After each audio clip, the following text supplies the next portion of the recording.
এই রকস্টার গানটা শুধু স্টাইল না, এর ভিতরে একটা অন্ধকার গল্প লুকানো আছে।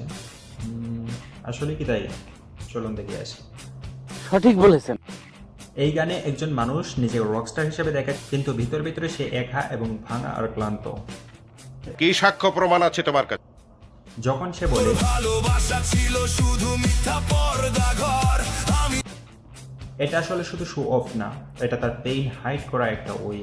এটা কি ধরনের পাগলামি? অনেকেই ভাবে রকস্টার মানে শুধু ফেম আর অ্যাটিটিউড, কিন্তু আসলে এটা লনলিনেস আর প্রেশার এর গল্প। বাইরে সাকসেস, ভিতরে স্ট্রাগল। সে তো রকস্টার, আর আমি বাসায় ওয়াইফাই না থাকলে ডিপ্রেসড হয়ে যাই। তোমার কাছে রকস্টার এর মানে কি? স্টাইল না স্ট্রাগল? কমেন্টে বলো। এই আগুনে আমি জন্য